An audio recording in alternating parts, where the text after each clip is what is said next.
வணக்கம். உங்கள் பனை மரங்களின் நண்பன் முத்துகிருஷ்ணன். இதோ எங்கள் இனிய பயணம். நாங்க நேற்று விஜயநாராயணம் போயிருந்தோம். சரி பயணி குடிக்கலாமே அப்படின்ட்டு, அதாவது கிரிக்கெட் விளையாடிட்டு டயர்டா இருந்தோம். அதனால பயணி குடிக்கலான்னு நண்பன் சொன்னா, அந்த பையன் தூக்கிட்டு கேனன் தூக்கிட்டு போனா அந்த தோட்டத்துக்கு நடுவில் ஒரு அம்மா இருந்தாங்க. அந்த வீட்டில் ஒரு குடம் பதநீர் இருந்துச்சு. ரொம்ப அருமையா இருந்துச்சு. அதாவது தெளிஞ்சு நீரோடை போன்று, அதாவது நம்ம பாவனசலம் போனீங்க பாத்தீங்கன்னா அந்த நீரோடை ஓடும் பாத்தீங்களா, அப்ப ஒயிட் எப்படி இருக்கு பாருங்க. இங்க பாருங்க எவ்வளவு அழகா இருக்கு பாத்தீங்களா. அதுல பூச்சி கிடக்கு பாத்தீங்களா. நாம இப்ப வீட்டுல ஒரு தண்ணி குடிச்சோன்னு வைங்களா, பூச்சி கிடந்தா தூர போட்டோம். ஆனா பதனி அப்படி இல்லை. பதனில எவ்வளவு விஷம் உள்ள பூச்சிகள் கிடந்தாலும் அந்த விஷம் அந்த பதனில இறங்காது. என்ன காரணம் அப்படின்னா, அதுல சுண்ணாம்பு சேருது. சுண்ணாம்பு என்ன செய்யும்? கால்சியம் சத்தை கொடுக்கும், உடம்புக்கு உறுதி கொடுக்கும்.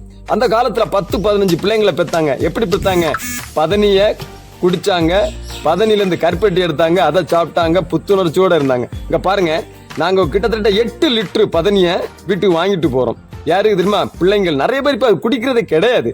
எல்லாருமே குடிக்கணும். சரிங்களா? நன்றி.